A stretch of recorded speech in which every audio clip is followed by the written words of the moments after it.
उत्तर प्रदेश के एक छोटे से गांव धरमपुर में रेखा नाम की एक महिला अपने पति रमेश के साथ रहती थी। रमेश एक मेहनती किसान था, सीधा साधा, ईमानदार और अपनी छोटी सी दुनिया में खुश रहने वाला। उसके पास थोड़ी सी जमीन थी जिससे वो अपने घर का गुजारा करता था। पर रेखा, वो बिल्कुल अलग स्वभाव की थी। उसे शहरी जीवन की चमक दमक भाती थी। नए कपड़े, गहने, मोबाइल और दूसरों से आगे निकलने की ओर उसे चैन नहीं लेने देती थी। रेखा अक्सर रमेश से झगड़ती। देखो पड़ोस की सीमा, उसके पास नया हार है सोने का, और तुम तो बस खेत खलिहान के चक्कर में रहते हो, एक दिन भी मुझे बाजार नहीं ले जाते। रमेश शांत रहता और कहता, रेखा, मैं मेहनत करता हूँ, ईमानदारी से जो मिलता है उसी में गुजारा करना चाहिए, लालच करना ठीक नहीं। पर रेखा को रमेश की ये बातें बेमानी लगती। उसकी आंखों में सिर्फ चकाचौंध थी। एक दिन गांव में एक नया साहूकार आया, नाथूलाल। उसकी बातों में मिठास थी, चालाकी और मक्कारी का नकाब पहनकर वो लोगों को अपने कर्ज के जाल में फंसाने में माहिर था। रेखा उसकी दुकान पर गई और बोली, नाथू भैया, एक सोने का हार दिखाओ। नाथू ने पूछा, पैसे लाई बहन जी? पैसे तो अभी नहीं, पर अगले महीने रमेश का खेत बिकवा देंगे या फसल आ जाएगी तो दे देंगे। अरे चिंता मत करो बहन जी, आप तो बहुत समझदार हो। ये लो हार, बस अगली बार रमेश को भी लेकर आना, दस्तखत करवा लेंगे। रेखा बिना रमेश की इजाजत के हार ले आई। जब रमेश ने पूछा तो वो बोली, नाथू भैया ने उधार दे दिया है, तुमसे कभी कभी तो अच्छा दिखना चाहिए ना। रमेश चुप हो गया। उसे बुरा लगा, लेकिन वो रेखा से बहस नहीं करना चाहता था। रेखा अब हर हफ्ते कोई न कोई नई चीज लेकर आने लगी, कभी साड़ी, कभी मोबाइल, कभी चूड़ियां। गांव में उसकी तारीफ होने लगी। रेखा बहुत तरक्की कर रही है, अब तो शहर वाली लगती है। पर रमेश के लिए ये सब बोझ बनता जा रहा था। उसने कई बार रेखा से कहा, रेखा, ये सब हमारे बस की बात नहीं है, कर्ज बढ़ता जा रहा है। रेखा झल्लाकर बोली, तो क्या हुआ, नाथू भैया बहुत अच्छे हैं, समझते हैं, वैसे भी तुम तो कुछ कर नहीं सकते, कम से कम मैं तो कुछ कर रही हूँ। एक दिन नाथू ने रमेश को बुलाया और बोला, रमेश भैया, रेखा बहन के नाम पर बहुत सारा उधार हो गया है, अब जमीन गिरवी रखो, नहीं तो ब्याज बढ़ता जाएगा। रमेश के पास कोई चारा नहीं था। उसने अपनी आधी जमीन गिरवी रख दी। रेखा फिर भी नहीं रुकी। अब वो शहर से चीजें मंगाने लगी। उसने अपने नाम से मोबाइल खरीदा, पंखा, गैस चूल्हा और यहाँ तक कि एक मोटरसाइकिल तक का कर्ज ले लिया, रमेश को बिना बताए। 1 साल बीत गया। रमेश की फसल खराब हो गई, गिरवी जमीन छिन गई। अब घर चलाना मुश्किल हो गया। गांव वालों ने भी ताने मारने शुरू कर दिए। रेखा फिर भी अपने आप को गलत नहीं मानती थी, उल्टा रमेश को ही ताना देती। तुमसे कुछ नहीं हो सकता, अगर मैं न होती तो तुम आज भी मिट्टी में लिपटे होते। रमेश अब टूटने लगा था। गांव में पंचायत बैठी। नाथू ने शिकायत दर्ज करवाई कि रमेश अब पैसा नहीं लौटा पा रहा है, इसलिए उसका पूरा घर कब्जे में लिया जाए। पंचों ने रेखा से पूछा, तुम ही बताओ, इतना कर्ज कैसे हुआ? रेखा चुप रही। एक बूढ़ा पंच बोला, लालच इंसान को खोखला कर देता है। रमेश जैसे मेहनती आदमी की बर्बादी का कारण उसकी पत्नी की नासमझी और लालच है। अब रमेश के पास न जमीन थी न घर। वो मजदूरी करने के लिए शहर चला गया। रेखा अकेली रह गई। जिन औरतों के बीच उसकी शान थी, वही अब उस पर हंसने लगी। रेखा अब समझ चुकी थी कि उसकी गलती ने उसका सब कुछ छीन लिया। वो रोज मंदिर जाकर भगवान से माफी मांगती, पर देर हो चुकी थी। कुछ महीनों बाद रमेश गांव लौटा। उसके कपड़े पुराने थे, शरीर थका हुआ, पर चेहरे पर एक नई शांति थी।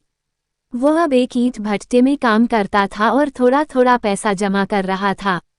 रेखा ने उसके पैर पकड़ लिए। मुझे माफ कर दो रमेश, मैंने तुम्हें बहुत दुख दिया। रमेश ने कहा, माफी से जख्म नहीं भरते रेखा, लेकिन अगर अब तुम्हें समझ आ गया हो तो चलो फिर से जिंदगी शुरू करें। रेखा अब बिल्कुल बदल गई थी। वह सादगी से रहने लगी, रमेश के साथ खेत में हाथ बटाने लगी और धीरे धीरे दोनों ने एक नई झोपड़ी बनवाई। नाथू का भी पर्दाफाश हुआ और गांव वालों ने उसे गांव से निकाल दिया। गांव के बच्चे अब रेखा की कहानी सुनते थे और सीखते थे। लालच बुरी बला है, जो मिला है उसमें संतोष रखो, नहीं तो सब कुछ खो बैठोगे। रमेश के साथ नई शुरुआत करने के बाद रेखा ने ईमानदारी से जीवन जीने की ठानी, लेकिन पिछले कर्ज की कुछ किस्तें अब भी बाकी थीं। रमेश ने कहा, रेखा, हमें गांव में सिर्फ मेहनत से पेट भर सकता है, पर कर्ज चुकाने के लिए कुछ और करना होगा। रेखा ने आंखों में आंसू लिए कहा, तो मैं भी साथ चलूंगी शहर, अब तुम्हें अकेले नहीं छोड़ूंगी। रमेश ने कुछ दिनों में इंतजाम किया और रेखा को लेकर शहर आ गया।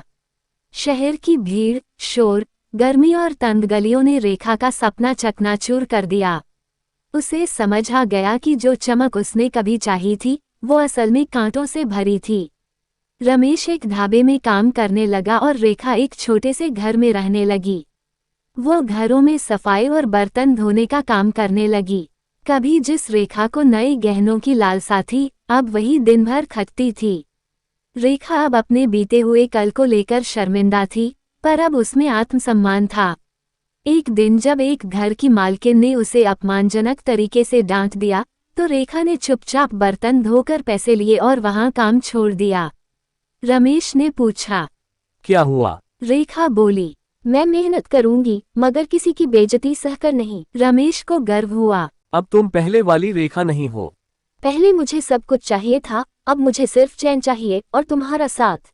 शहर में रहते हुए रेखा ने एक बड़ा फैसला लिया। मैं पढ़ूंगी, हाँ अब, ताकि अगली पीढ़ी को समझा सकूं कि लालच क्यों गलत है। अनपढ़ थी, इसलिए नाथू जैसे लोगों के जाल में फंसी। रेखा दिन भर काम करती और रात को नगर पालिका स्कूल में पढ़ाई करने जाती।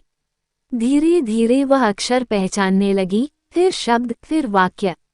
उसे जब पहली बार एक किताब पढ़ा तो उसे अपने आप पे गर्व महसूस हुआ।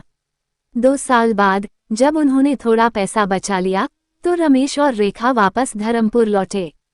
गांव वालों की नजरें अब भी उन पर थीं, लेकिन इस बार नजरों में ताना नहीं, सम्मान था।